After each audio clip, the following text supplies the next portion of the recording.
Hey there, this is Ross Izzard, and this is the Backcountry Fly Fishing Podcast, where we talk about fly fishing in more interesting places. So last week we had Dave Arnett on the show. Dave is with Douglas County Search and Rescue, one of many volunteer search and rescue teams here in Colorado.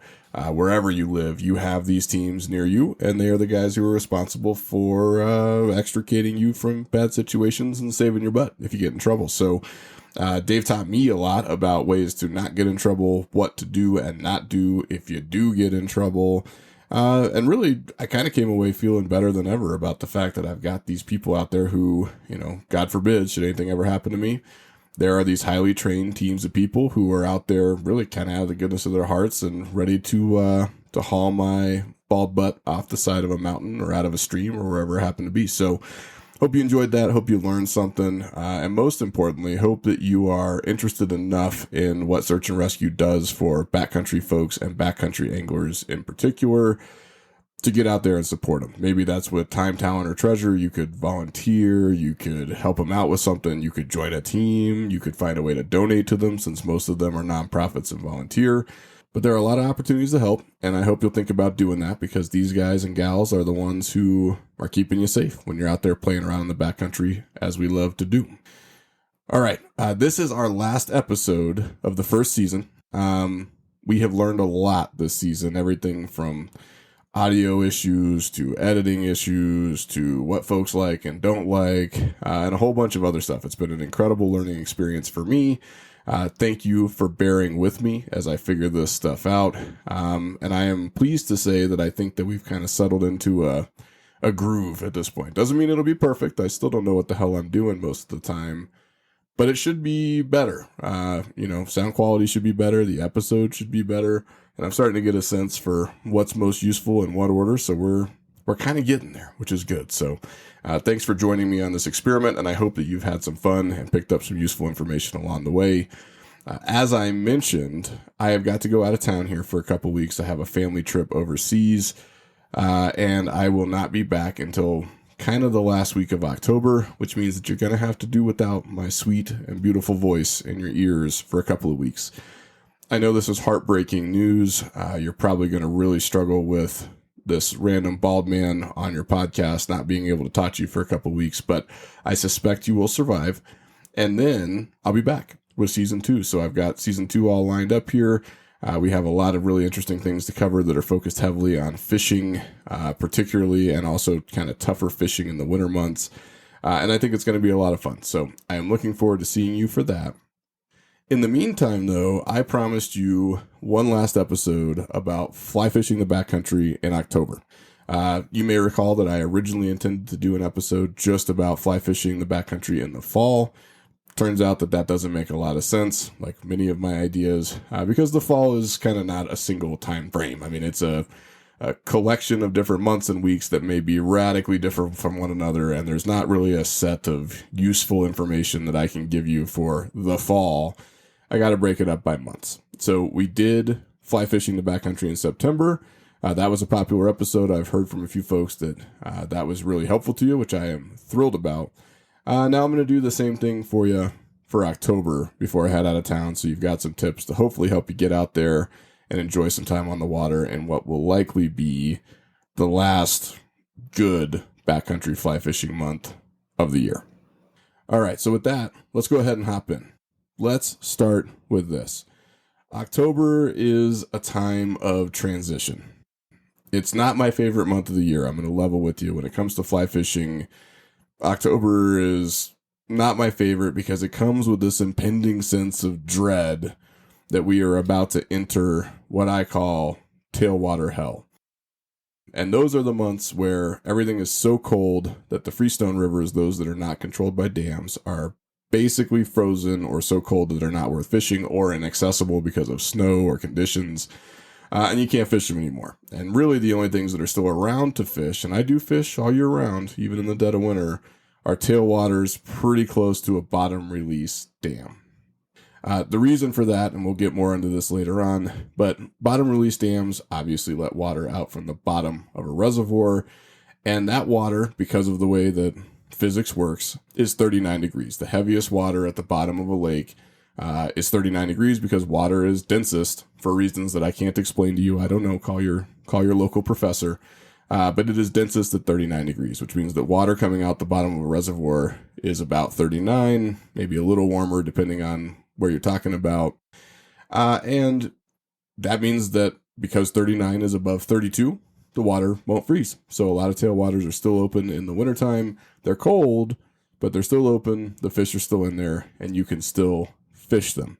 But I don't want to fish them because I like being away from people. And tailwaters come with crowds and parking lots and other guys in your spot, and people that want to talk to you and nymphing and all kinds of stuff that just is really kind of not my favorite way to fish.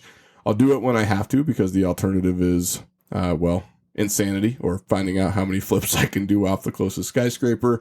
But, it's kind of a thing that I have to do to stay sane. And I spend most of it kind of wishing for the warmer months to come back and counting sometimes literally the weeks until they do. October is not quite that, so don't panic yet. But it's the transition into that. October is the bridge from the side of the river where we have the beautiful, wonderful warm weather and you can fish with dry droppers and fish are nailing hoppers and it's just amazing. It's incredible. You don't have to bring special gear. You can just jump in your pants and your boots. You can wet wade everywhere. It's amazing. It's great. And then October is the bridge between that and the other side of the river where everything's cold and frozen and slower and the fish are lethargic and you got to carry extra stuff. And it's a different thing. So October is a bridge month. Think of it that way. The motto for October should be winter is coming. You can go full John Stark on it and think about the fact that October in general is the herald of winter. And because of that, it comes with some sort of challenging conditions. So, if you are fishing in smaller streams, those streams are going to start to get kind of tricky for you through October. They're going to get colder. The water temps are going to go down. The conditions are going to get tougher, and it's going to start getting hard for you. In other streams, you're going to have to kind of figure out where the transition point is. It might not be on October 1st. It might be on October 10th or October 20th. But you're going to kind of notice the fishing start to slow down in these streams during this time. You're going to see the fish move away from the riffles and the more active feeding that they've been doing for the summer and the early part of the fall and move into, if they're browns or brook trout, sort of spawning areas and building their reds. If they're rainbows or cutthroat, they're going to start getting kind of a little bit more lethargic, slowing down because their metabolism slow down with that falling water temperature. And it's just going to start to feel different to you. And it should feel different to you because it is different to you. And because it is different to you, you've got to fish it differently. So October is kind of a shift. September, you can still kind of pretend like it's summer. You can wet wade. You can fish a dry dropper. You're having a blast. And you might be able to get away with that on some streams for the early part of October. I was just out yesterday fishing one of my favorite streams at like 6,000 feet, so pretty low elevation. It's unseasonably warm here in Colorado, which probably isn't a good thing from a climate perspective, but it was pleasant. And I was able to hop in the river, wet wade a little bit. I caught a whole bunch of fish on a hopper. They were hitting that thing like it owed them money. And it was a ton of fun, and that's in October. But not every stream is like that. And when you do get lucky enough to find that in October, it's kind of a temporary thing. So enjoy it while you've got it.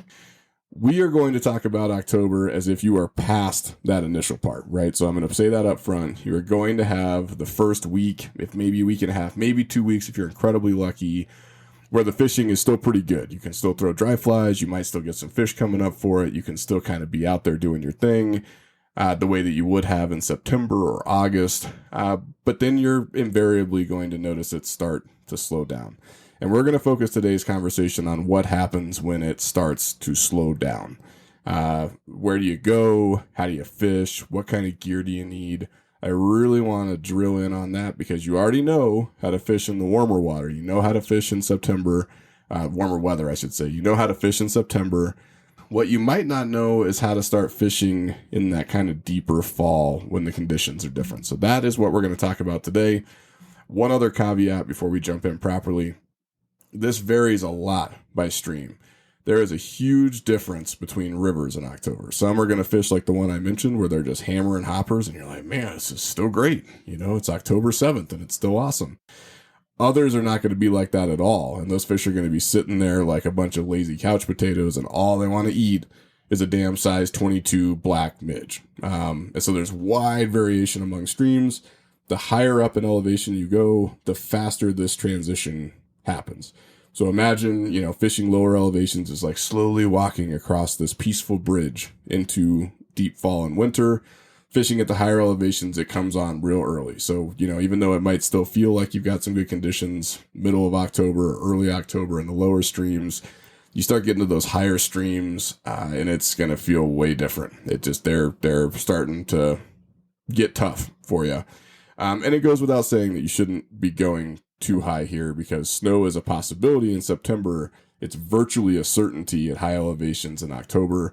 So alpine lakes are out, and be aware of the fact that those higher elevation streams are going to transition into the colder months much faster than the lower elevation streams. So there's a lot of variation, but we are talking in general about lower elevation rivers and creeks in October as we make that pivot into fall proper. That's what we're talking about today, just to avoid confusion. All right, so let's answer the question of where you go fishing in October, and really more specifically, where you go backcountry fly fishing in October.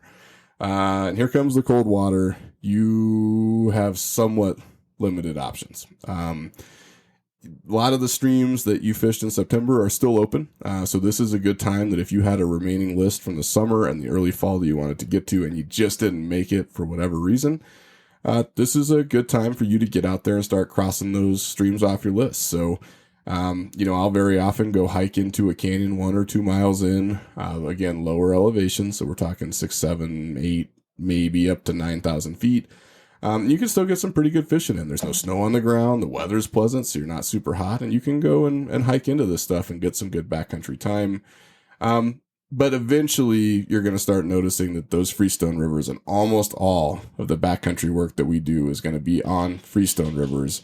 They're going to start changing. You're going to start noticing differences. You're going to start noticing, behavioral changes in the fish, ecological changes in the river. You're going to start finding yourself fishing closer and closer to home. You just are. Doesn't mean that you can't get out. Doesn't mean you can't find places. You can certainly fish the backcountry in October. Just be aware of the fact that, number one, you're going to need to bring different gear with you. We'll talk about that in a second. But number two, you're going to watch those rings around your kind of home area collapse back in, especially if you're living in a place where you fish at high altitude a lot. You're going to find yourself sort of retreating back down the mountains, and you're probably going to find yourself fishing much closer to home.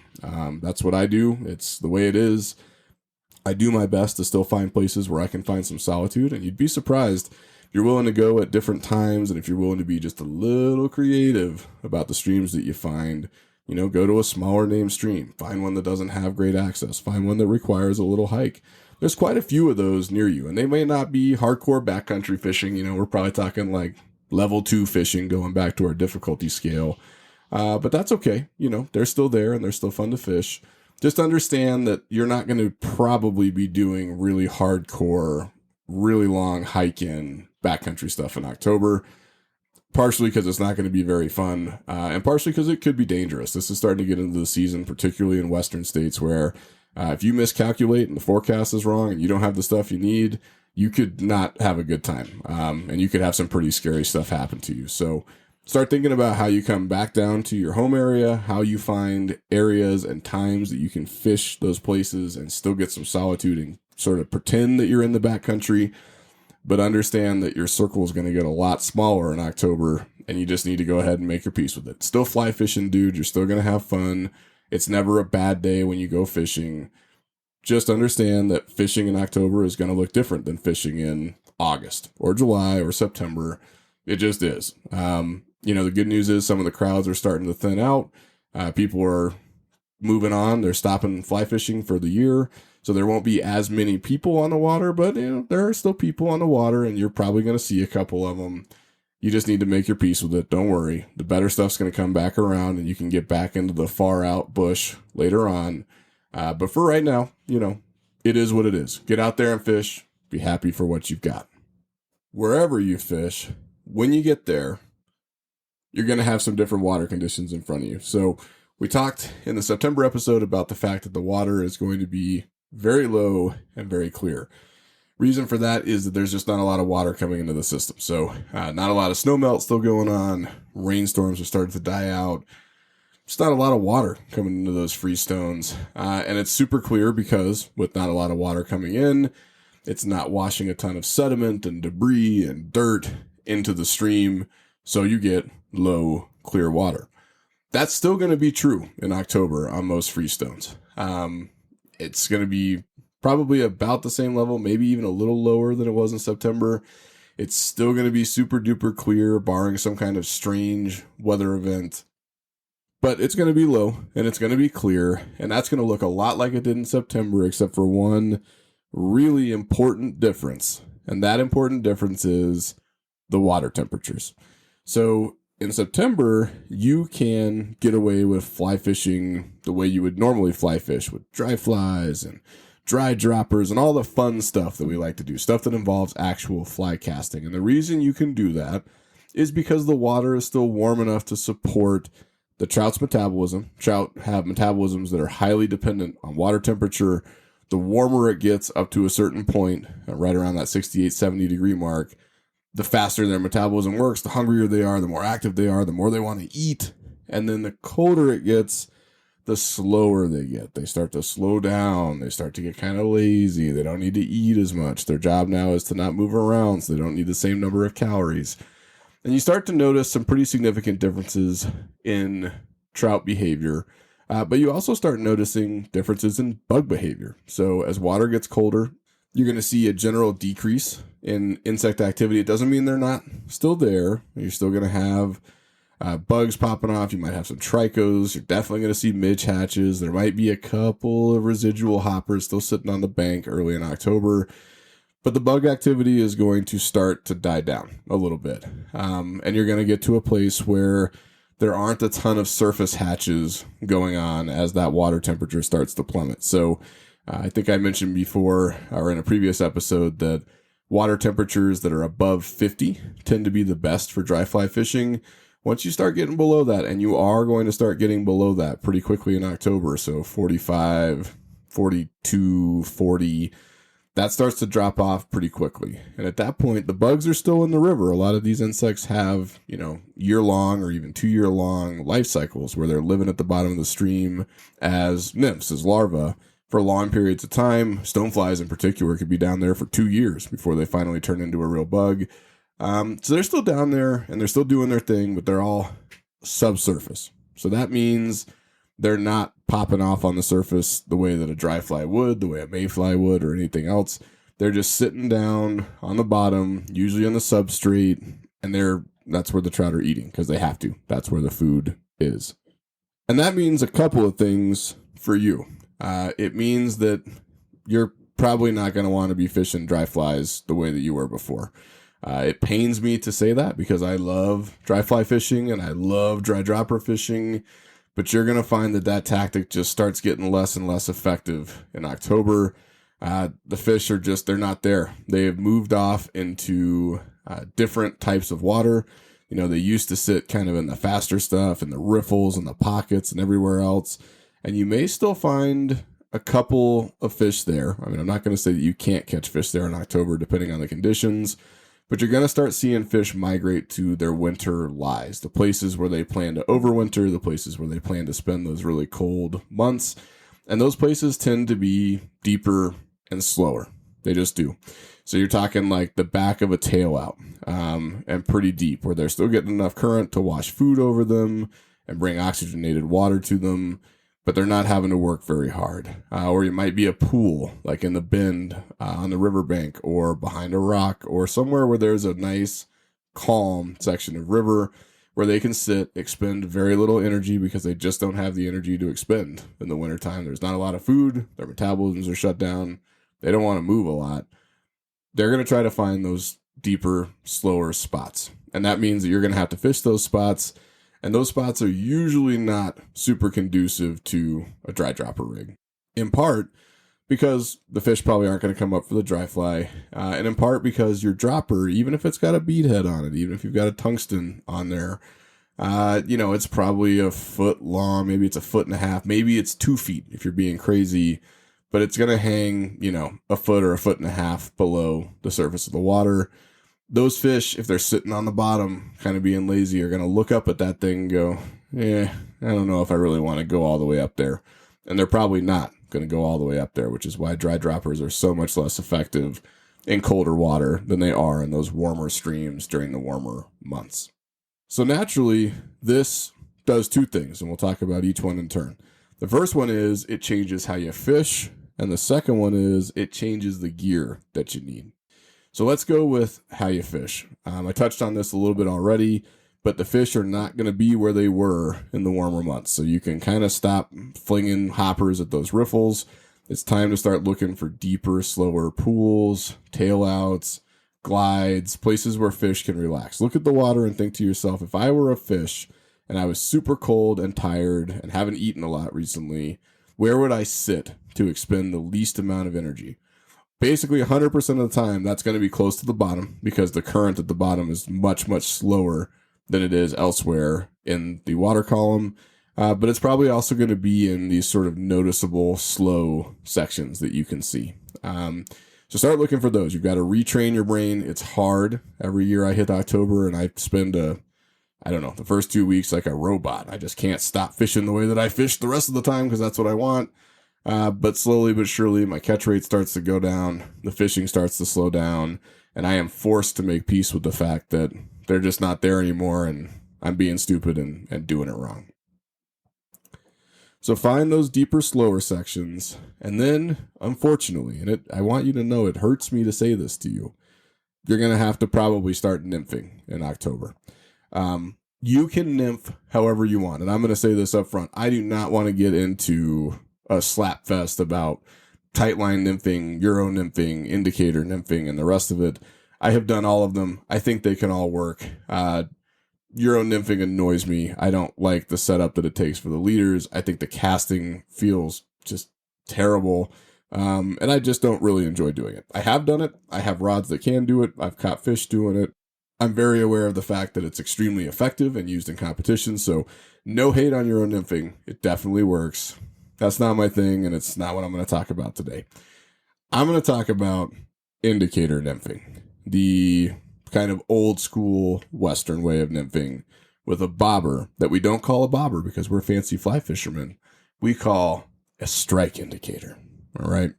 So you, number one, are going to need to set up your leader differently than you do when you are fishing with a dry dropper or a dry fly.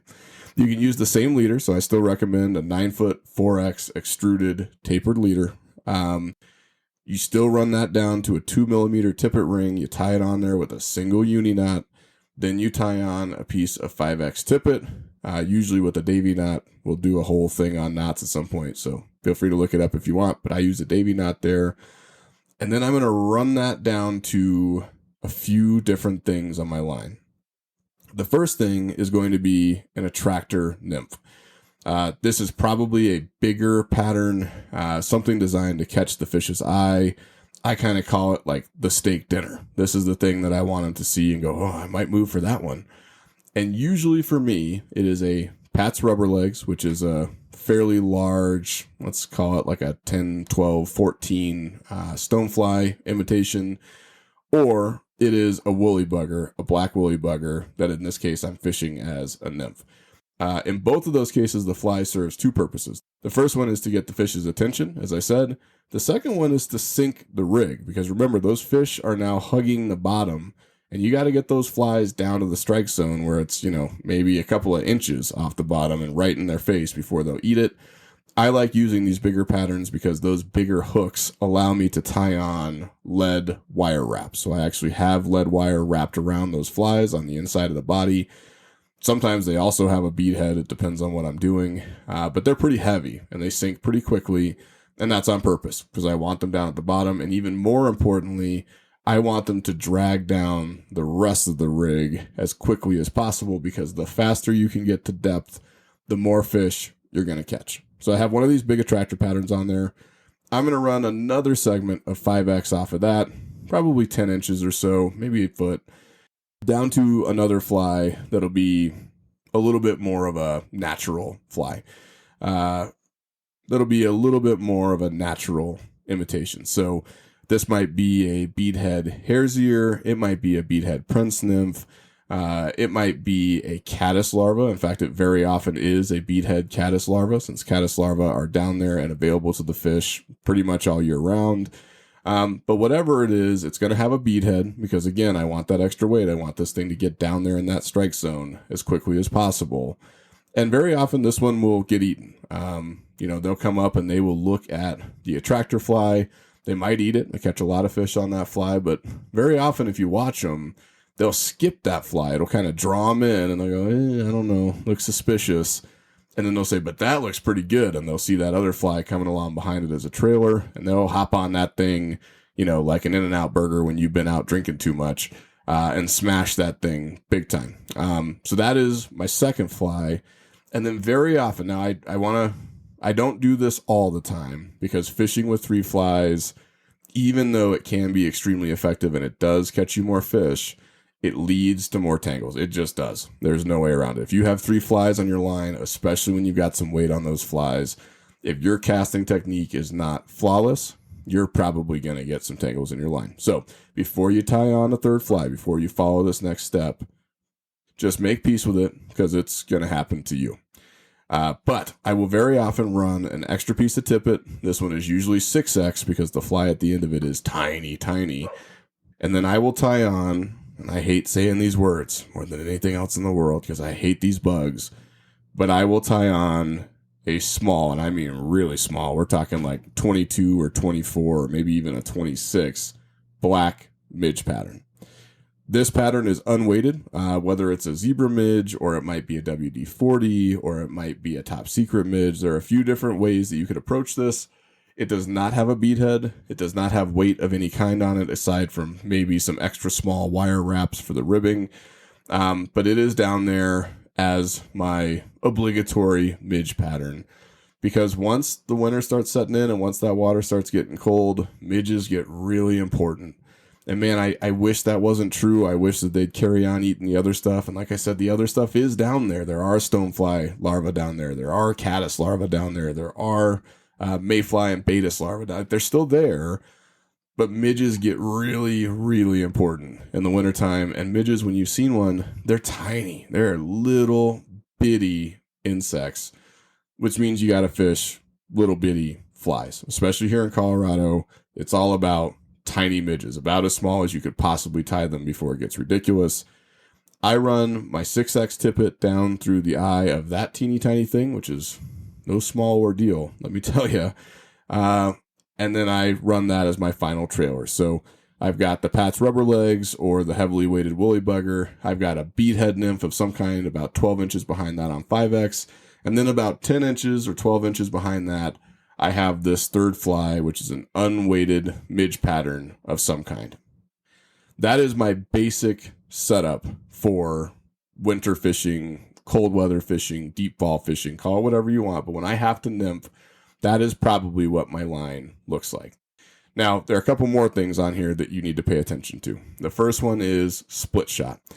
So you're going to probably need split shot on your line on a fairly regular basis. Now, if your flies are heavy enough, if you have enough lead on those attractor flies, and if you have a heavy enough tungsten bead on your middle trailer, you might be okay. There are guys that hate fishing split shot, and I get it. It's annoying, and so I don't blame you for that. But understand that there may come a time where you really got to get that thing down in faster current, or it just needs to get down quicker because of your casting reality and the situation you're in, or whatever. You may have to put some split shot on it, so you need to carry split shot with you. You can decide how large of a split shot you need, but in general, you're going to want the really teeny tiny size, like number 6 or number 8 split shot for this. These are the pinch-on split shot. There's a whole bunch of different types that you can pick. There's removable ones and non-removable ones. I tend to just buy the regular ones because, honestly, if I'm nymphing, I'm probably not going to be switching my rig super often, and the split shot's just going to stay on there for most of the day. But you crimp them onto your line. I usually put one about 5 inches, maybe 6 inches above my attractor fly, my point fly. And that is usually enough to add just enough weight to get it down a little faster. If you need even faster than that, you can put 2 split shots on the line. Keep in mind that it is best to put them, a quarter inch or so apart, because that allows them to move sort of a little more naturally under the current. If they hit a rock, they can kind of work one another loose as opposed to both of them getting stuck. So leave a little bit of space there, but, put some split shot on your line. It's probably going to make your life easier, and it will get your flies down into that strike zone faster and more effectively than weighted flies alone. And then moving our way up the leader, you're going to put not a bobber, but a strike indicator on your line somewhere. These are little devices that, as the name might imply, indicate when you have a strike on one of your flies, which is to say when a fish eats it underwater.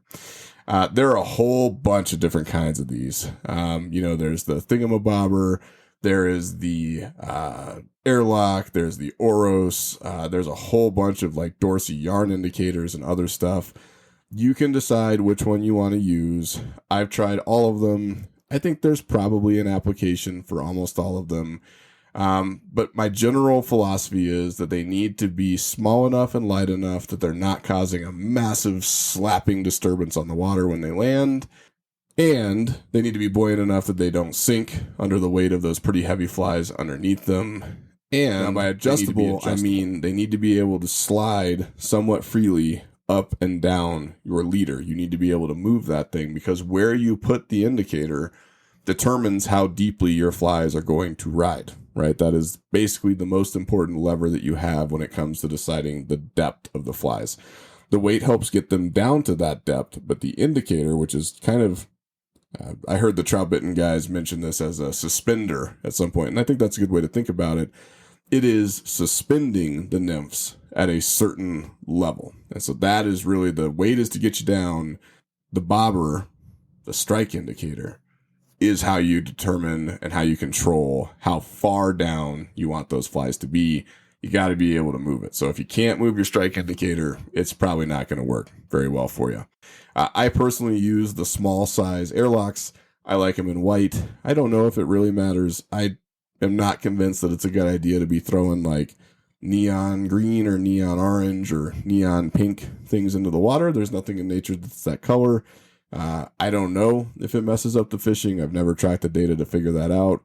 I suspect it's not helpful, and you can see the white ones just fine. So I buy the small airlock white indicators.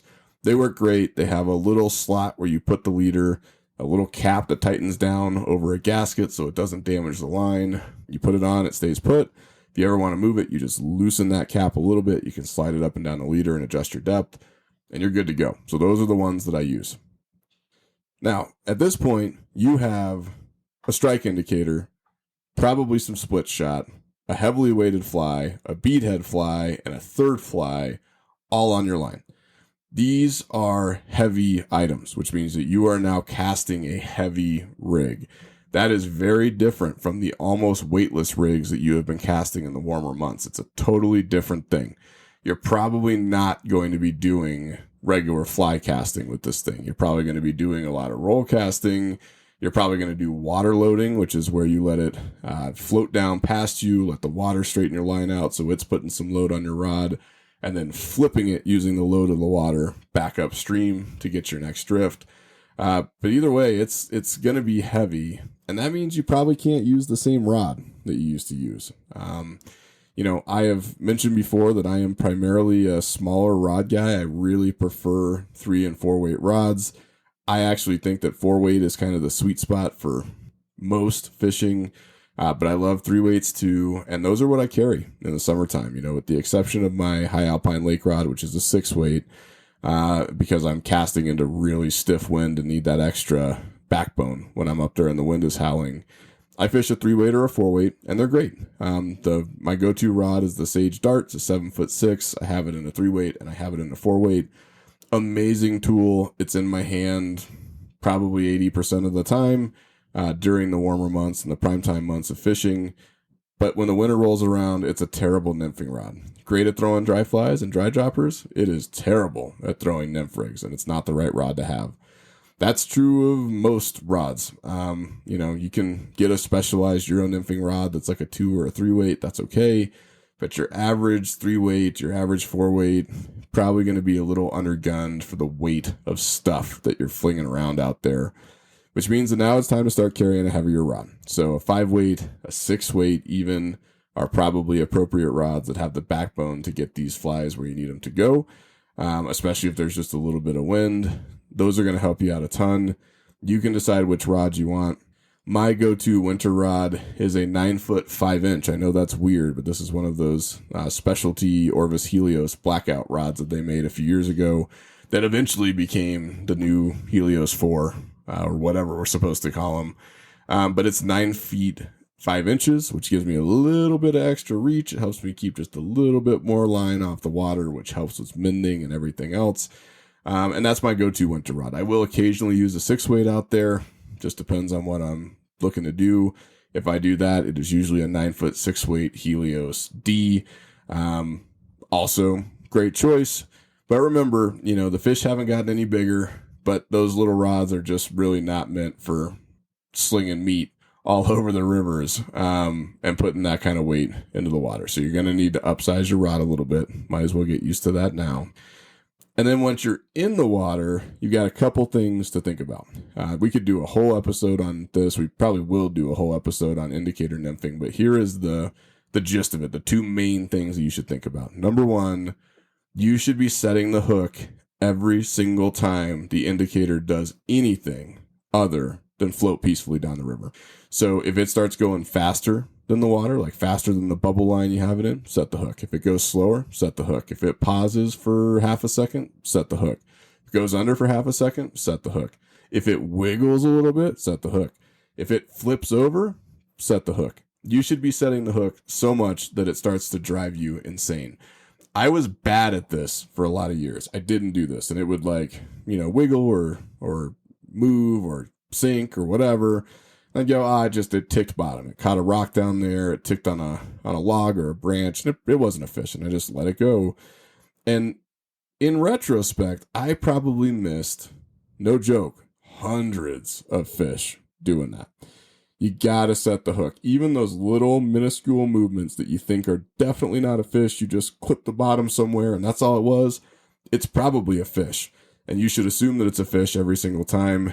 Once you do that, once you get to be the most suspicious fly fisher robot in the history of the universe, and if it moves even a hundredth of a millimeter, you set the hook, you're going to start catching more fish in these cold water environments. You just are. It's effective. The takes are really subtle.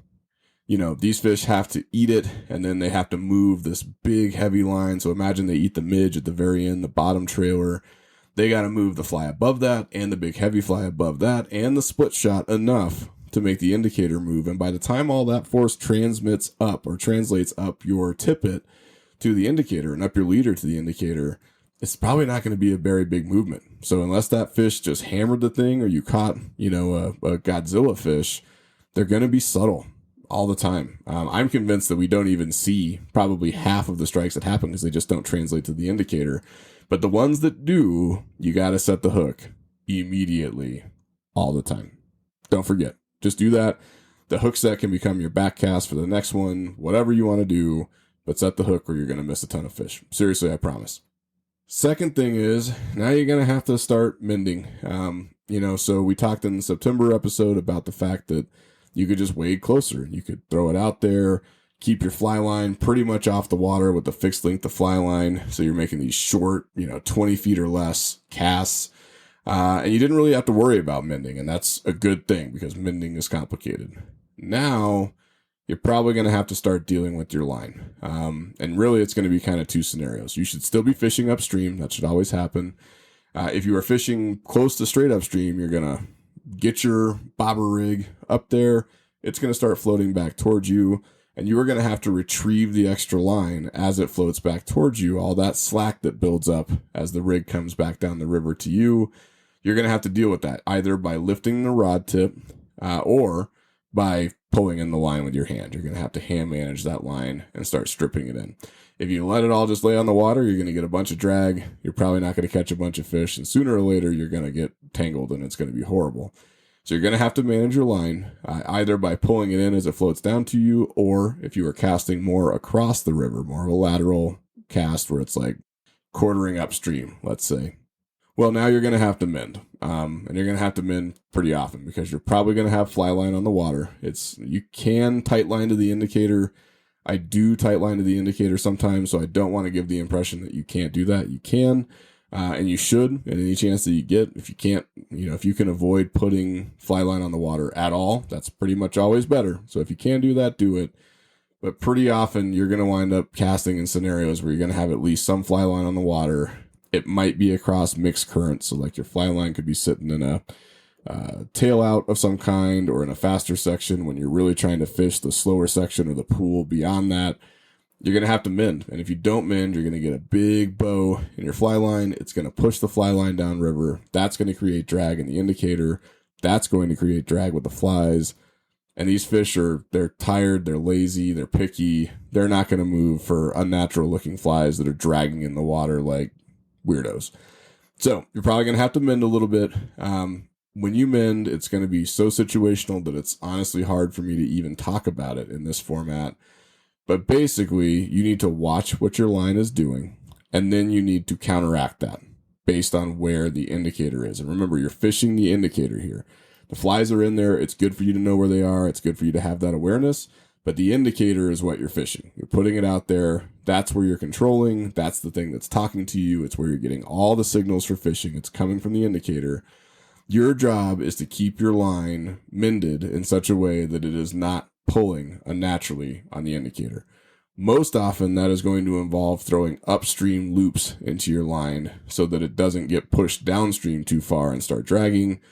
But sometimes it might be the opposite. There are certain scenarios where you might need to throw a downstream loop. There are other scenarios where you might need to do something entirely different or build in S-curves or whatever.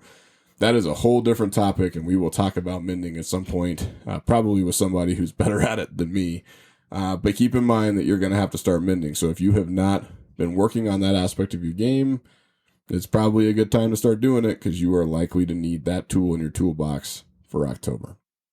Okay, so you're in the water. You're fishing. Hopefully, you're catching fish.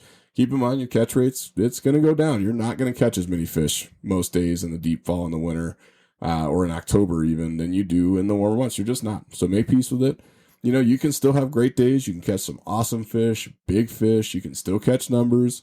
But it's going to be slower most of the time, and you should just be okay with that. Be thankful to be out there. Take what the river gives you. Be a happy camper, and you'll be good. The other thing, though, the second thing, going way back, I said there were two things. The first thing is how you fish. The second thing is the gear you need to fish. So those colder water temperatures create some pretty significant challenges for you as the angler. In September, it's not really a factor. It's still pretty warm. Water's still pretty warm. Air temps are still pretty warm. You can just wet wade. I wet waded all of September, and I do that most years. No big deal. You don't need to carry extra waders. You don't need to do any of that stuff. You just hop in the water with your wading boots and your wading socks and your pants, and you're good for the day. No big deal. October is not really like that. I tend to believe that waders become mandatory in the first or second week of October. You might be able to get away with wet wading that first week, depending on where you are out west or somewhere else. I can't speak to the East Coast because I don't do a lot of fishing over there. But you might be able to get away with it if you're having a warm October for a week or 2 weeks. But eventually you're really going to want to switch over to using waders. The water temps are going to come down. I find that my feet get pretty uncomfortable in water temps below around 45. So below that, my toes start getting pretty unhappy with me, and so do my legs. And the air temps are down too, so you can usually handle those cold water temps when there's really, really high air temps out there to sort of keep your core warm and by extension, warm your blood, warm your body, and therefore keep your feet a little warmer. But in a situation where you have lower air temps and lower water temps, you're going to get pretty cold pretty fast, and that means you're going to have to wear waders. It doesn't really matter what kind of waders you want to wear. I tend to wear just my standard, I think they're Patagonia Swift Currents. They're neoprene stocking foot waders. They are full-blown chest waders. So they come all the way up to my chest, but I do have an option to roll them down to the waist. And then the stocking feet just go down in your wading boots and, bada bing, bada boom, you're ready to go fish and stay dry. That's great. The best part about those waders is that they are breathable. So, they're not going to cook you like full-blown neoprene or like a plastic trash bag. They'll help you stay reasonably cool. They allow for heat transfer out of the waders and a little bit of air transfer out of the waders without letting water in. And as a result, they're a lot more comfortable. You can make your own call about which waders you want. Like I said, I usually am using those stocking foot waders for October. Later in October, when it starts really getting cold, when you start hitting water temperatures that are low 40s, maybe even high 30s, then you might need some specialized stuff. I know guys who fish in standard stocking foot waders with their normal wading boots in October, or in the winter, I should say.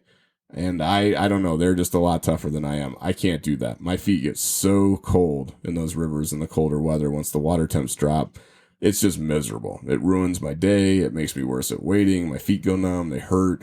It's just not very fun. And so I tend to fish in my normal stocking foot waders for the first part of October. And by the end of October, when it's really starting to get cold, then I'm probably switching over to my grandpa boot foot waders. And there are a whole bunch of options of these that you can go look at.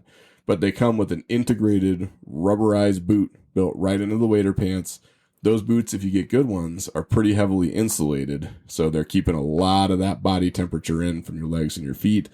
And man, they work miracles for your feet in cold water. We'll do a whole episode about winter gear and what you should wear to stay warm. But for now, your trick is, if you can get them, especially for late October and the rest of the winter, those boot foot waders will change your life. If you don't have those, stocking foot waders it is, but you do have to wear waders. You're not going to prove anything to anybody by wet wading these streams in October. You're going to be uncomfortable. You're going to kind of look like a jackass, and it's just that you're not going to have a good time. So bring waders. When you bring waders, understand that you're going to have to probably carry them in when you're hiking into a lot of these streams. So, you might be fishing closer to home at like real easy level 1, level 2 stuff where you don't really need to worry about that. That's fine. At this stage of the year, there's no shame in parking your truck on the highway, hopping in the river 20 feet away and fishing. It's okay. That's just kind of the way it is once the water gets cold and once the weather gets cold.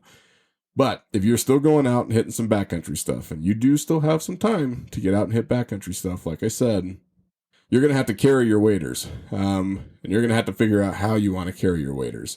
I'm not going to get super duper deep into that, but understand two things. Number one, waders weigh more than you think they do. They're going to add quite a bit of weight to your pack, and they're also pretty awkward. You shouldn't fold them. Folding is bad for waders. You need to roll them. And then where you put them once they're rolled is up to you. You probably don't want to put them in your bag because they're gross and they're going to get wet, and you don't want to get all your stuff wet. But you're going to have to figure out how you put them on. Maybe you strap them on with bungee cords. Maybe you have a special, strap that you want to put them in. Maybe you have a specialized backpack like a fish pond that has a wader sling underneath it, which the fire hole does have. But however you carry them, you're going to have to carry them and be aware of the fact that you're going to be wearing your hiking boots in. You're going to have your wading boots on your backpack the way that you normally would for one of these backcountry trips. And then you're going to have those waders on there. And that means that you have to account for them when you are out hitting the backcountry and hitting the trails in October. Be really sure that they are properly attached to your backpack.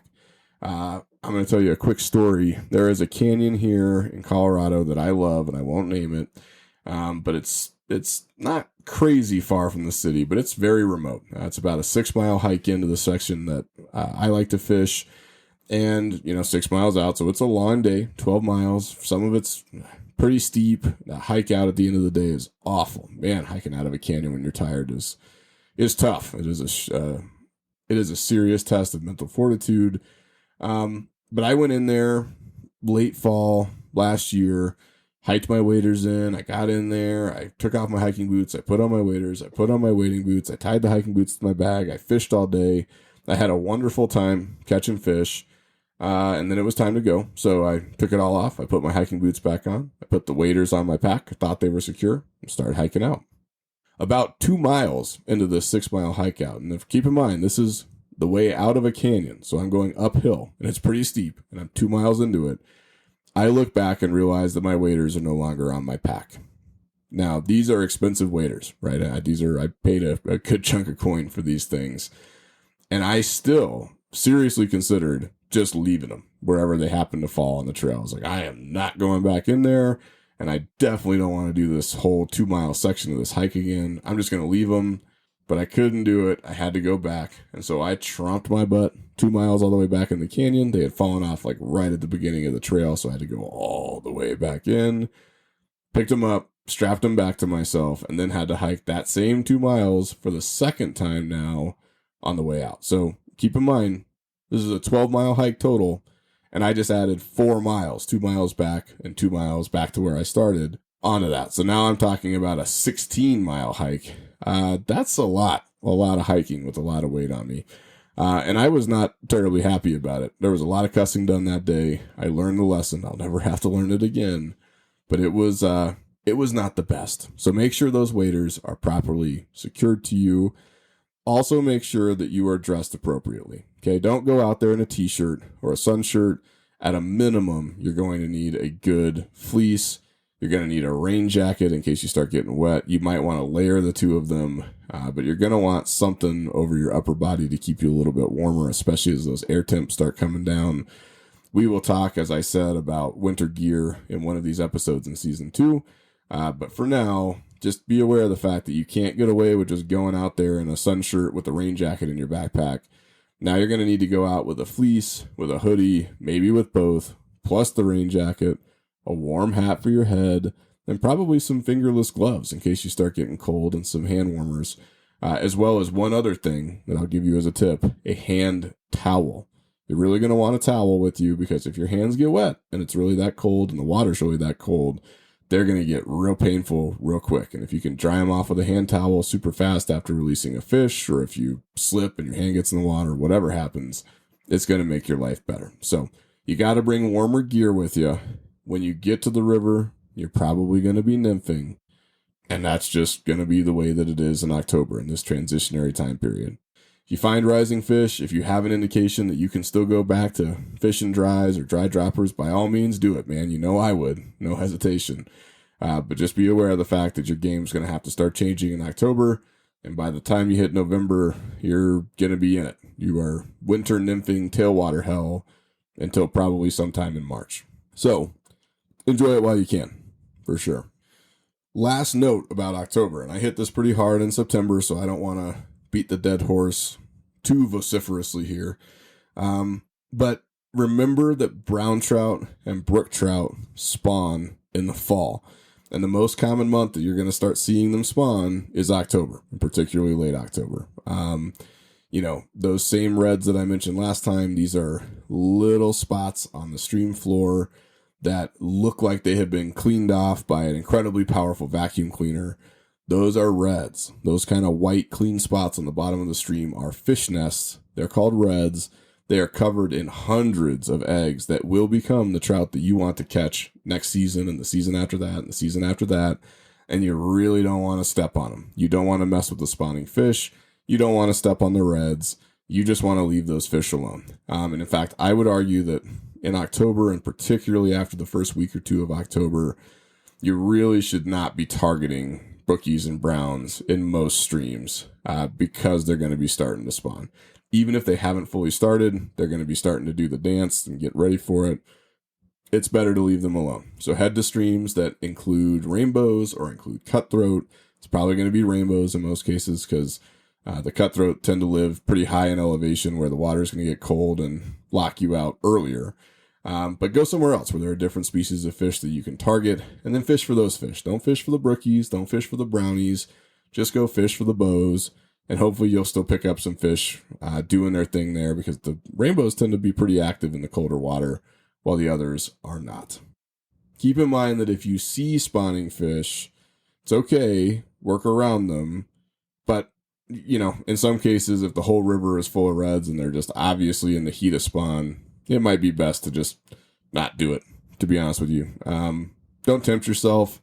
Don't be that guy. Sit on the bank, watch them do their thing. It's actually pretty interesting and you might learn something.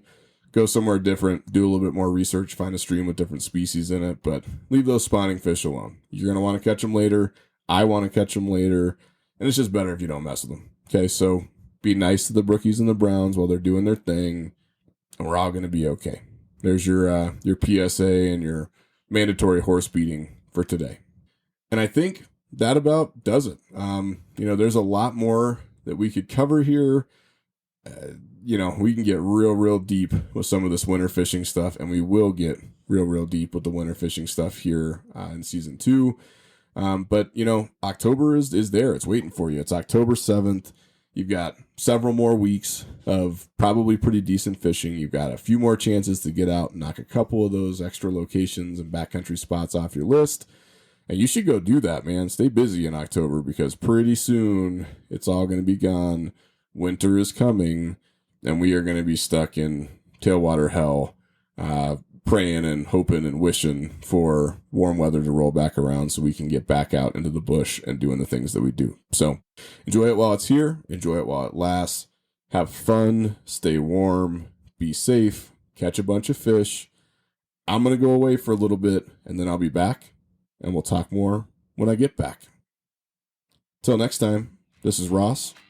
Maybe I'll see you out there. But I hope not.